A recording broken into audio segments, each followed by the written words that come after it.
Pickup trucks, utes, or whatever you want to call them wherever you live, are big business. Vehicles which were once only the preserve of fleet operators and independent tradespeople have become a mainstay of the private car market. In some parts of the world, you only have to visit your local car dealership to see just how important these go-anywhere, load-carrying, towing machines are to customers. And of those new pickup sales, an estimated 20% of all new car sales in the US today, and I suspect a similarly large amount in other major markets around the world, it's no secret that a large number never see a hard day's work. But despite this, though, the majority of pickup trucks on the market are sold as being at least capable of doing that hard work. In the plug-in world, we've seen some significant action when it comes to pickup trucks. The Rivian R1T and Tesla Cybertruck are aimed at what I can politely call lifestyle pickup owners, people who want a pickup for occasional trips to the back of beyond.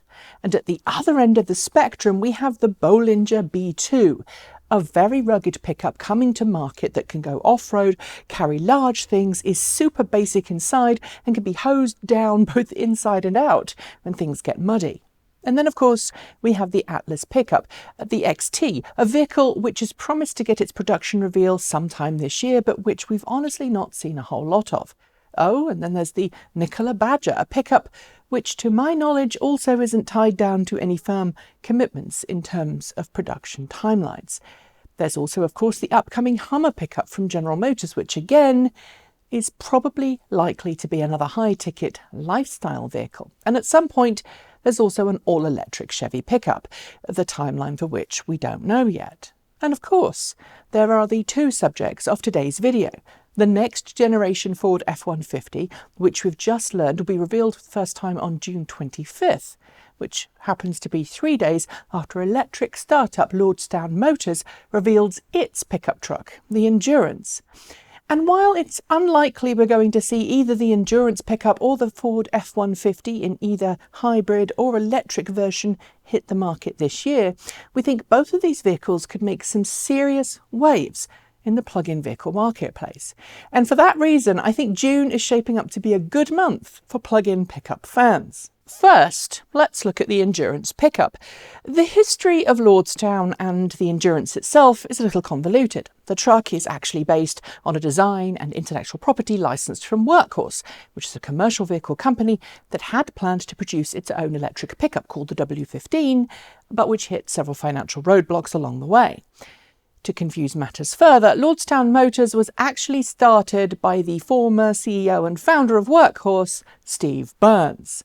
But if the figures that Lordstown Motors is quoting, which is a sticker price of $52,200, a 250-mile range, 600 horsepower, and an ability to tow 7,500 pounds, well, this could be an interesting choice, especially as it appears to be aimed at the work and fleet vehicle market rather than the lifestyle pickup world. Granted, the price is a little on the high-end side, but then over the last 4 years or so, the average new price of a full-size pickup has headed upwards into the $50,000 price point, so really it's not that far off base. And because Lordstown has a production facility with a lot of the needed production equipment already in it, because Lordstown essentially did the same thing that Tesla did in purchasing a factory that was no longer required by an OEM, it inherited a load of equipment as well. So it's likely that production may be closer than some other automakers out there. Lordstown does say we'll see the production intent version of the Endurance on its June 22nd reveal, but that doesn't mean we're going to see a production Endurance rolling off the production line this year. It does, however, at least indicate that all the engineering has been done. The only thing left is if Endurance can deliver on the tech and the production, which at the moment is frankly an unknown. But the thing that's really exciting when it comes to pickups is Ford's new F-150, the 14th iteration of Ford's well-known pickup truck, which is due to get its reveal on June 25th. While the reveal event will likely feature at least some nods to the promised electric and hybrid versions, I don't necessarily expect those to be launched at the same time as the gasoline ones. But what is important to note about this new launch is that the F-150 has been designed to accommodate flexible drivetrains. In passenger cars, that normally relates to a bad vehicle that's not good at anything. But in a pickup, there's plenty of room between the chassis rails for battery packs. That doesn't mean you have a compromised load bay. Well, it's possible a flexible platform could work out really well. Frankly, I'd expect a hybrid version of this truck will be likely available pretty soon after launch. But reading between the lines, Ford isn't expected to introduce an electric version for about a year or so.